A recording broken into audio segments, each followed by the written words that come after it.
as much as I can.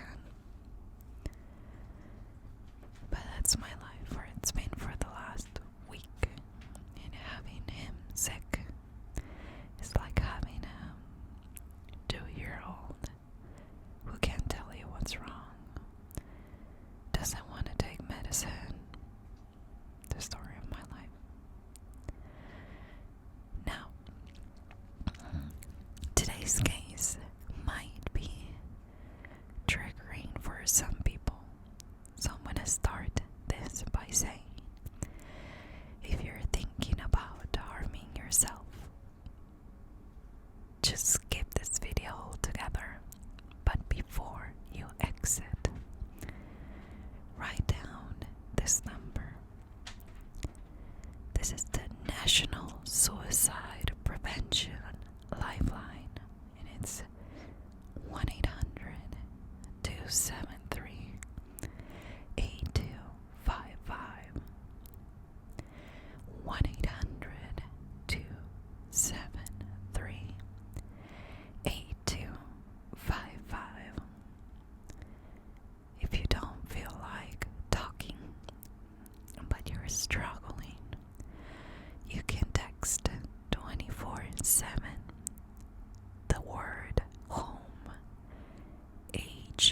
HOME, at 741-741. This is something that sadly has been in the rise. In this case, talks about how this seeming like girl harming herself was something a little bit bigger than that. And no, this is not the case of is it Conrad Roy and Michelle? No, this is not that case. But it really should be a way to open our eyes and how we can help and how we can teach our teenagers to recognize the signs of I need help. So if you're struggling, know that I'm praying for you. That each and everyone going through this situation has been prayed for. And I can only hope that you take the next step and you reach out. I know it seems like it's really bad right now, but I pray that you get hope, because that's the minimum you need to go through this, or at least fight it. This was a case that was requested a long time ago, and as most cases that happened near home, it is hard for me to go through the details, recognize the places, and kind of feel it's easier for me to put myself in these people's shoes that, that live so close to me, are part of a similar community. And it's just, I've mentioned this many times with the Elizabeth Smart case, and this one in particular. This one took place in Payson, Utah, which is about 60 miles south of Salt Lake City. Now, Payson is one of those older, smaller cities, and just so you have an idea, the Latter-day Saints first settled in Payson in 1850. I worked in the Payson, Spanish Fork, and Springville area for a couple of years back in 2000. 2009. And I can tell you that I recognize most of the roads that they talked about, because even though they have, at least in Payson, it's about 20,000 people, it has that small town feeling. And just so you have a better understanding of how quiet and peaceful this place is, Spanish Fork, Payson, and the Springville area are some of the safest communities according to the FBI crime data. So now that you get a feel of the place, let me talk to you about, or let me tell you, I should say, about Payson Canyon. Payson Canyon is a popular place in the Payson area, specifically because of Maple Lake. Maple Lake is a remote area, but it's very popular for snowmobilers, skiers, hikers, and hunters. So again, it's a busy place not only during the summer but year-round. Sadly, there is another popular crowd that visits the area. It is for the ones that try to harm themselves. Now let's talk about Jchandra Brown. She grew up in the Twin Falls, Idaho area. She was described as the happiest child in the room. People loved her. She was described like a magnet, active, adventurous, ready to try new experiences. She played volleyball. She was a cheerleader. I mean, she loved doing, and she was your active poster child who happened to be really good at it. So she won many awards too. In 2016, Chandra's mother and father moved her from Idaho to the Spanish Fork area in Utah. Idaho to Utah. So they could be closer to Chandra's brother, Dustin, who was living here in Utah with his family. It was meant to be a change for the better. I mean, to reunite the family in a quiet new town. According to Dustin, his kids loved having their aunt around. Chandra was very close to them, and it was overall a good situation for everyone. Now, the adjustment would start for her though, because as you can imagine, new school, new place, new house, new neighborhood, and new friends, of course. Some of those new friends were Hannah, Grace, and Ashton. They became very, very close, and especially to Hannah, who described their friendship as a busy one, never a dull moment, always finding something fun to do. But after a few months, they started to notice a decline on their new friend Chandra's overall behavior. She was looking rather sad and frustrated. She went to the doctor. Her mom took her because she had struggled with depression before, about a year earlier. So the doctor prescribed antidepressants.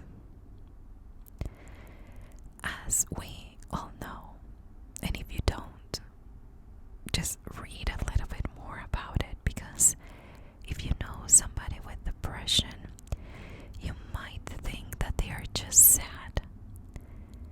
But is not being sad. It affects, according to this psychologist or psychiatrist, this expert that was in one of the documentaries, depression affects the way you think, the way you behave, and the way you particularly see the world. So, in a few words, you perceive things differently. So, you act differently, you behave differently because of the way you're feeling and you're perceiving things. There are many causes, and I'm not gonna go into those. But I wanted to add that expert description to this because some people took this in a different, looked at this from a different perspective as just being sad, and that wasn't the case for her. She was diagnosed with depression. According to her friends, she started talking about how sad she was because of missing her friends and family that she left behind in Idaho. Apparently, according to her friends, the move was affecting her deeply. One of her friends even admitted in one of the interviews that Chandra would cut herself. And according to this same doctor, people that do that because of the, in her case, depression, she was feeling numb. So, most of the time, people that cut themselves, they want to feel something, even if it means pain. He also mentioned that when somebody's cutting,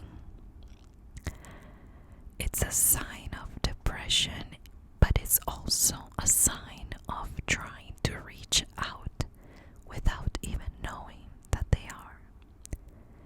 It's a physical sign that they really need help and kind of asking for it without even knowing. But then Chandra got in trouble at school when she was caught with pot. She was not smoking it, but she had it, so she got suspended from school. This was her second time, though. The first time was in Idaho, so she was very worried about her mom finding out and how she was screwing things up at this point.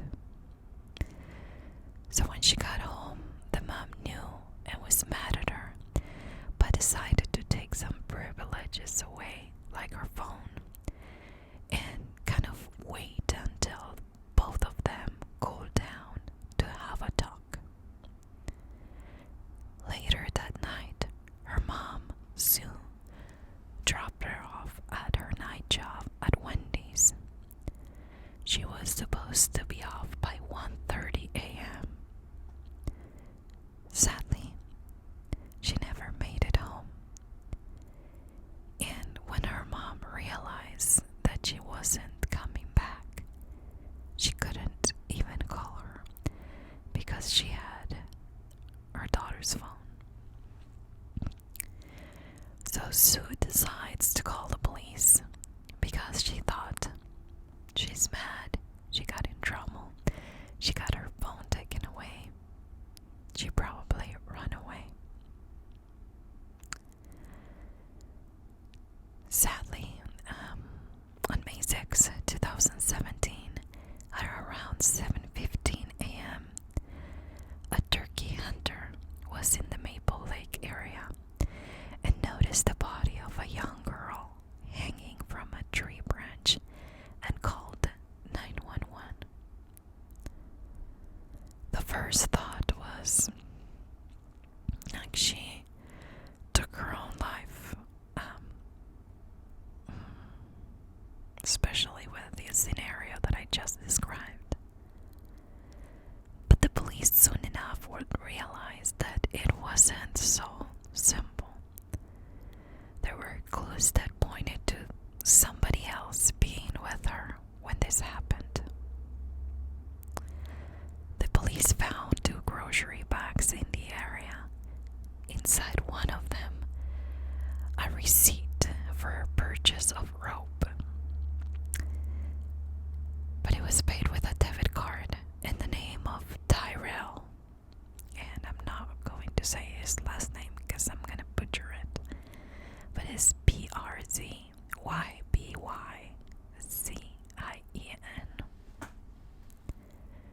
In the other bag, there was a note from Chandra pointing them to a cell phone video.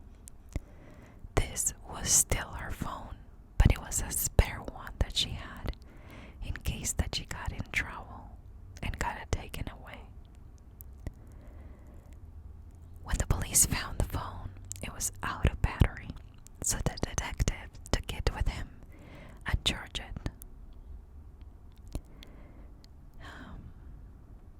When it finally turned on, there was a 10-minute video of Chandra dying. So whoever took this video was alive and was watching this. It was shocking. It was devastating.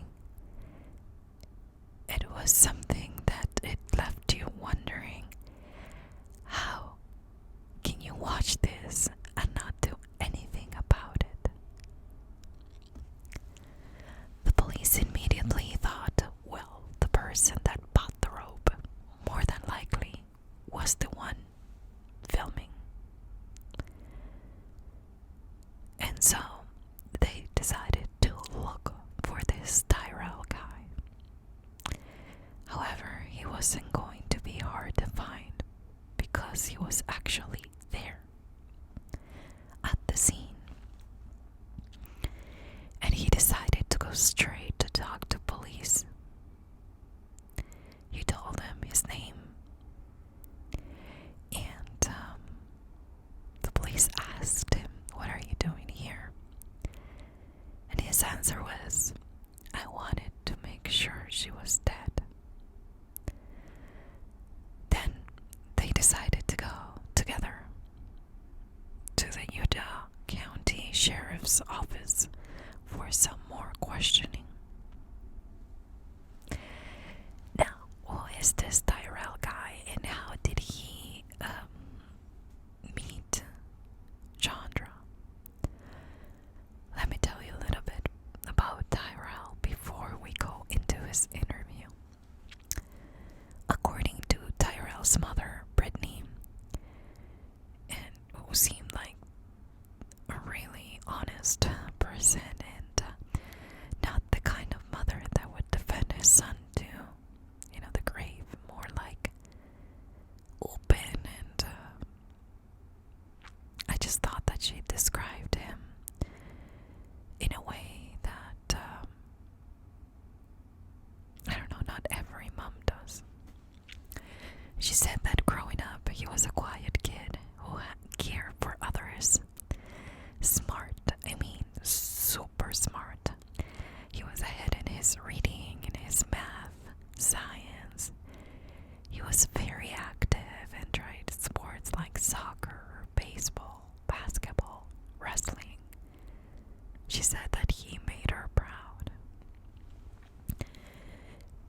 But something happened as he got older. He started to change, as most kids do. But he became very negative and his attitude overall changed.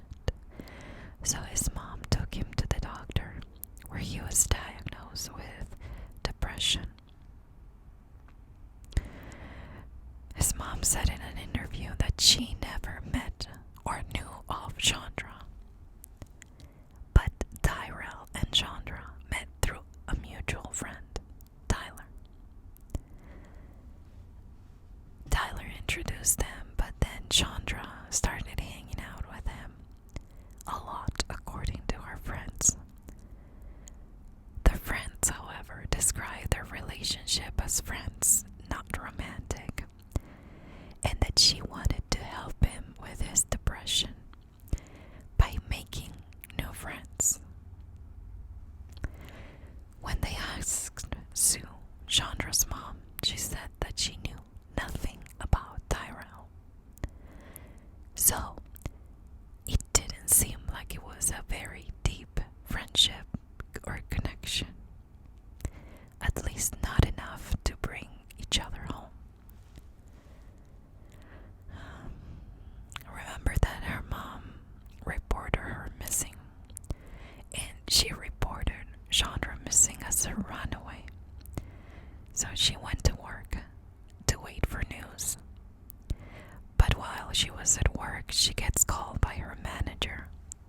police was there. She described that moment and she said, quote, "They had me sit down and then said, 'Chandra's gone and she's not coming back home.' She also said, I was like, 'Where's she gone to? Why?' And then she got interrupted and the police officer said, quote, 'She's gone. She's passed away and we found her in Payson Canyon.'" Sue, Chandra's mom, immediately assumed that she took her own life. I mean, after all, she was struggling with depression and she just got in trouble in school and at home for being in trouble at school.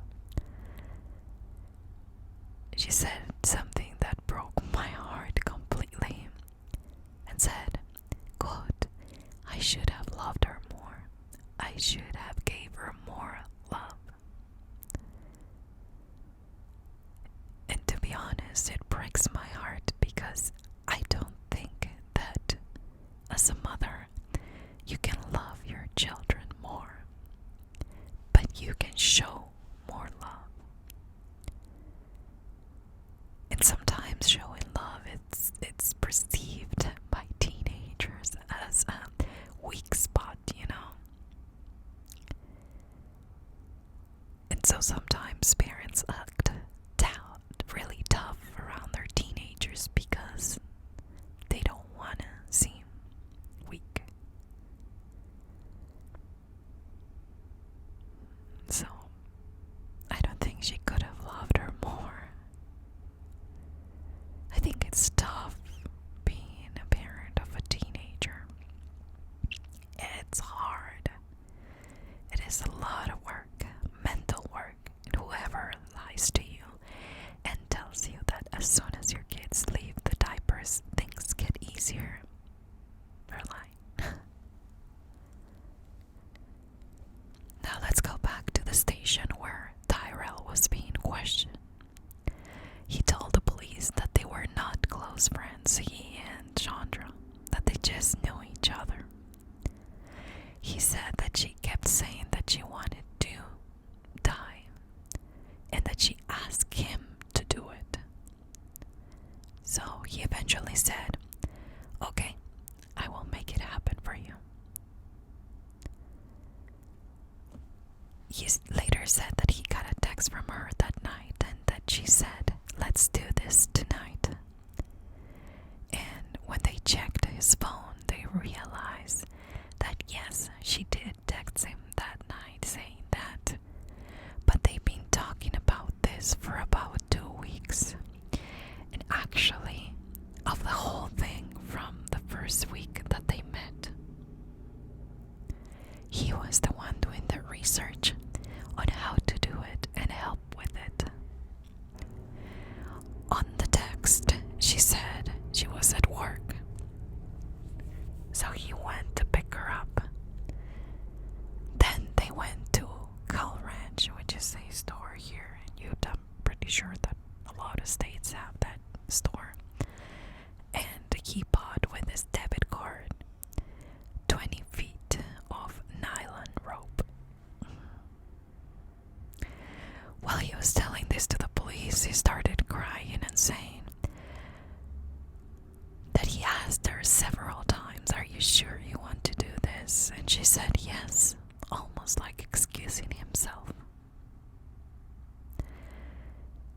And then I'm gonna go into details that you might want to skip. Okay. They went to the canyon and he tied the rope around the tree. He then started recording and then he said in the video, "Please, please, please." He checked the pulse and got out of there 10 minutes later. That is the short version, but still, I kind of make this movie in my head as I go through what he said. He said that he didn't try to talk her out of it. He just kept asking if she was sure she wanted to do it. He said that there was some kind of a pact that they had, but that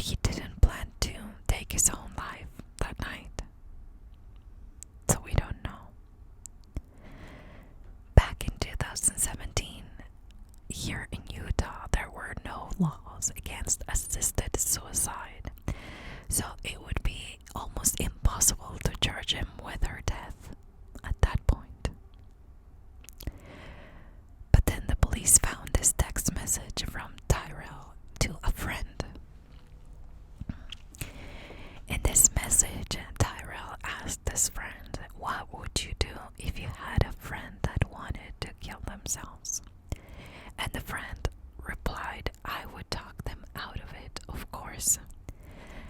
And then Tyrell replies back saying, I would help them do it. It's like getting away with murder.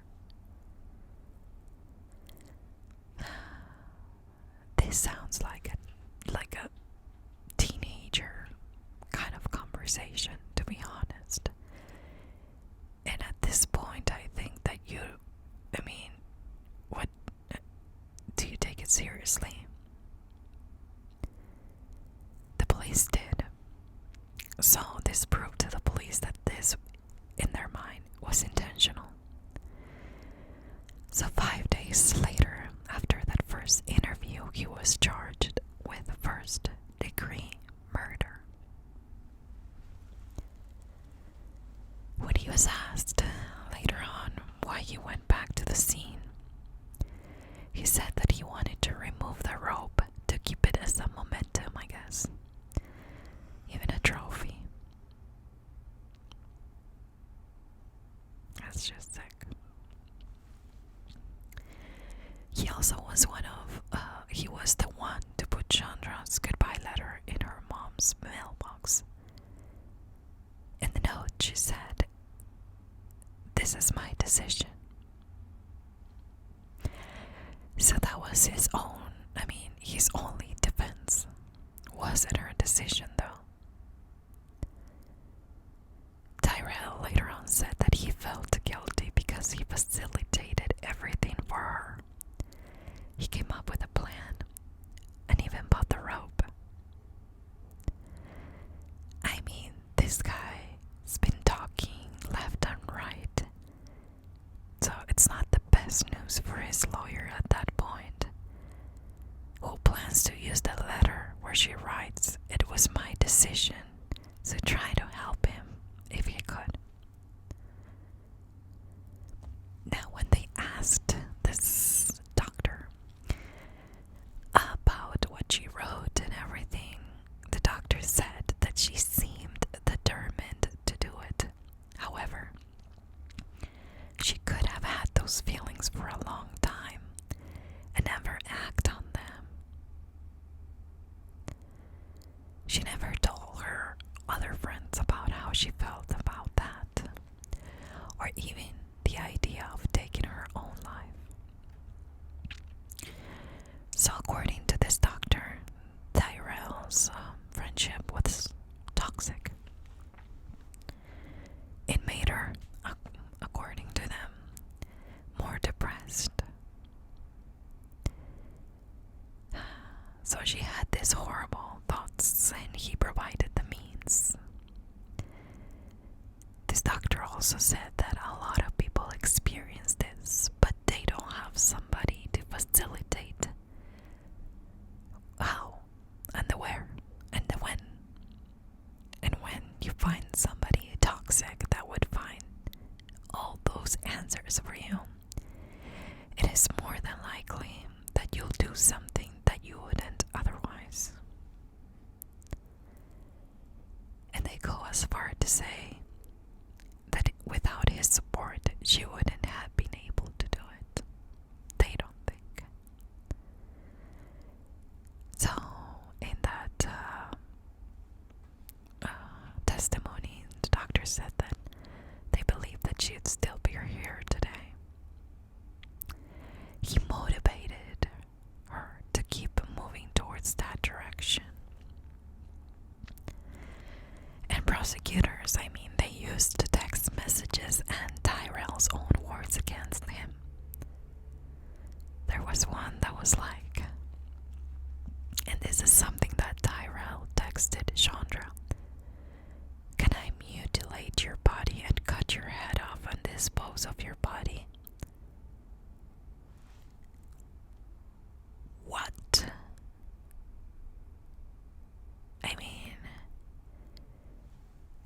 If you are not suffering from depression, I think it'd be easier to spot somebody with a serious problem here.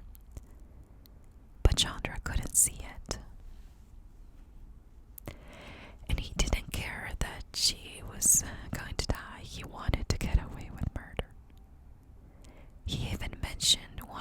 get a news tattoo all over his arm. I mean, it's just, ugh. While he was in jail, he asked a friend to start an Instagram account about him. And he even got the nerve to ask to talk to Michelle Carter, the girl that encouraged and almost pushed Conrad Roy to take his own life. He even said, quote, "We would get along great." And then he did something really stupid. He contacted his friends and he asked them to use their right to remain silent, basically to not cooperate with the police. And in case you didn't know, here in the US, that is witness tampering.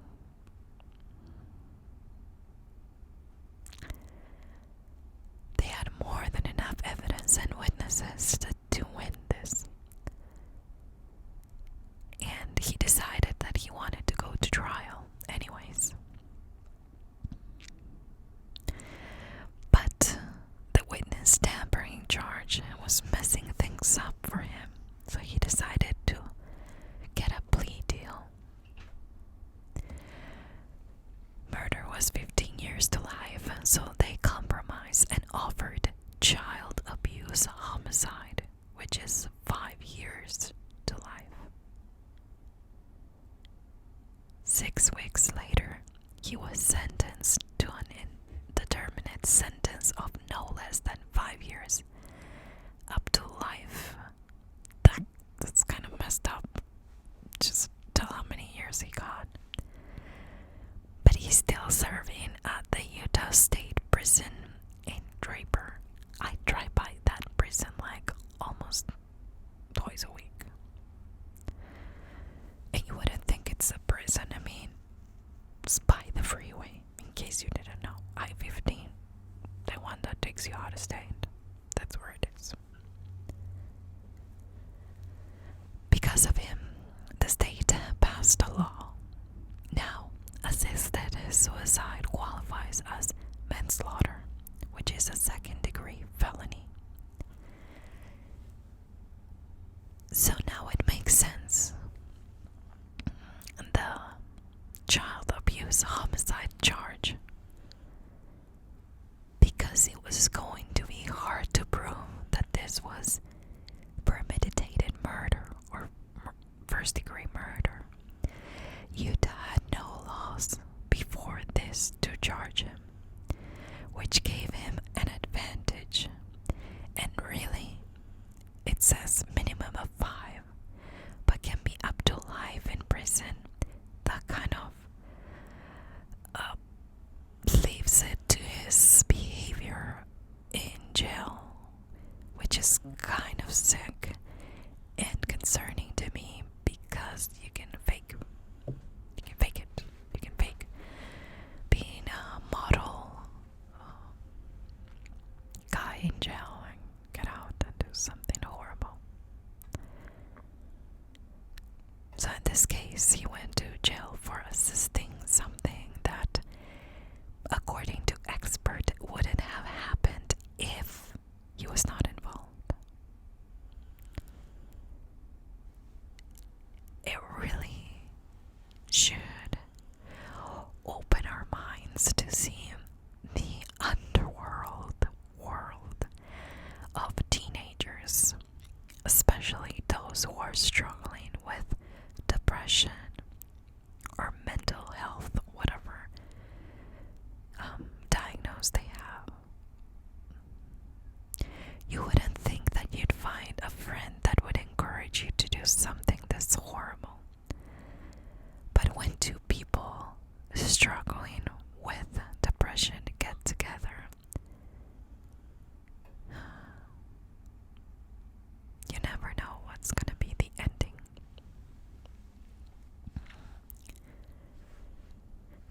So,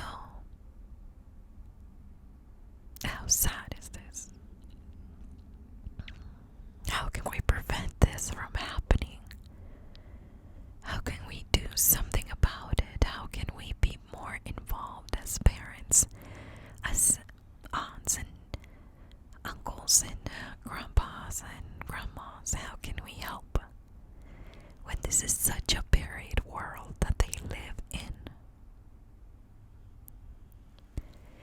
And the answer will vary depending on your kid, grandkids, whatever it is, it's gonna vary. In this case, it was even more complicated with her going through this depression and us parents having to go through all the emotions, you know. No, you can't have cereal for dinner. And the meltdown, and you know, why? You're an evil parent. And so you want to correct them. So you're like, okay, let me get your phone, 24 hours, no phone. But then people are still scared that, oh my gosh, I take his phone away. What if he does something like Chandra did? Or what if he gets in trouble because he's trying to get back at me for taking his phone? And oh my goodness, this is a modern day concern. I remember me being a horrible child, I admit it. But my mom wouldn't be scared of punishing me. She wouldn't. I mean, isn't that what parents are for? You don't go out for 2 weeks, period. We didn't have cell phones back then, so we couldn't take that away. But I remember being grounded more than I remember other fun things in my childhood because my parents loved me. And so they put limits because I was a wild child. And I love reading now. But I always loved reading. But I think what really immersed me in books was the time that I was grounded. No TV. So my dad would bring me books. He would buy books and bring them to me, every night. So I would have a new book to read. And I'm not saying that's what you should do. And I'm not saying that's what Chandra's mom should have done, because that was then and now is now.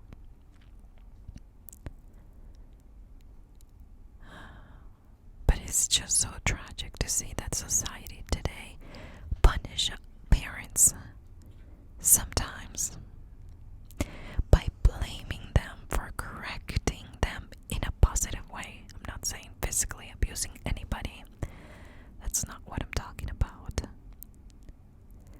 But I heard a lot of, the mom took the phone away, so she did that. No, people, no. No. And if they do, it's because they needed the help and somebody didn't see it.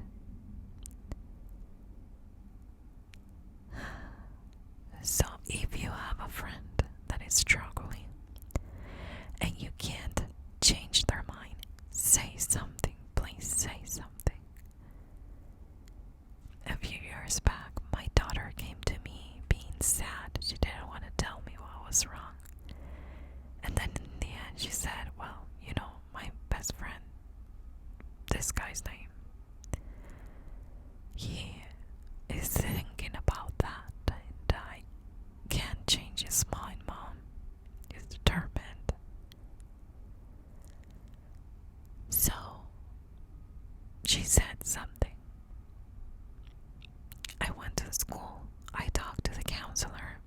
The counselor talked to the mom, who had no idea he was so depressed.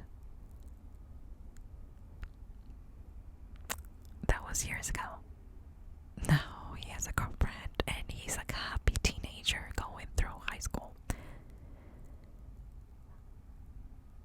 He's working, he's going to school. He could have ended in a horrible way, but he didn't. And all I'm saying is, say something. to somebody who is in the power of, finding a way for that person. Talk to a counselor, to a parent, to your neighbor, to whoever needs to know about it. Because sadly, sometimes the parents are the last ones to know.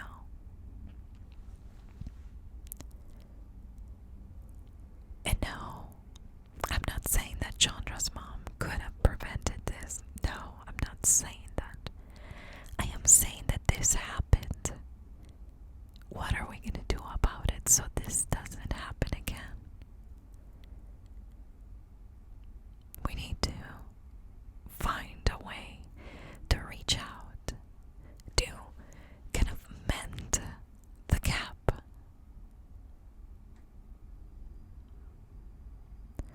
Like my dad says, go to the hardware store, buy some lumber, build a bridge.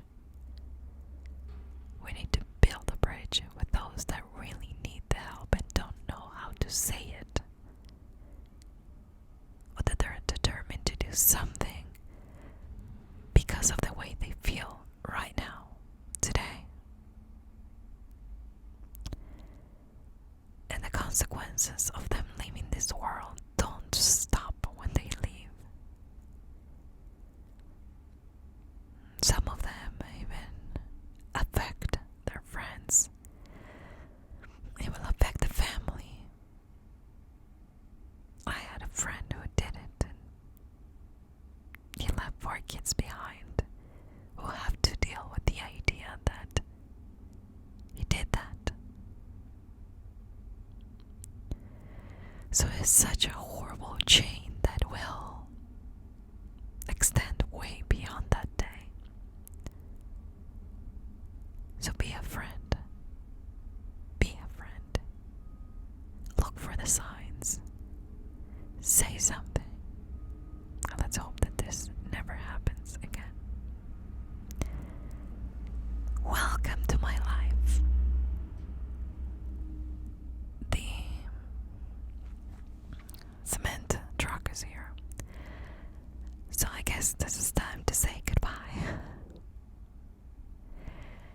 I know that I've been uploading on different days and you never know what to expect. But if there is something that you can expect is one whispered and one soft spoken. One whispered, one soft spoken, or podcast/podcast. I am trying my best. But the spring is almost here. And in Utah, people go nuts with projects before the spring hits. So there you have it. The craziest, noisiest part of the year. Hopefully in the summer when I finally move at the end of May, we'll have a quieter place where I can record myself telling you these stories. Right now, still hiding the mic in a dark closet, in the only closet here, to kind of muffle, or I don't even know, hide all the noise that it's almost impossible to. So thanks again for being here, guys. I appreciate it. I hope you have a wonderful day. I bless you all as always.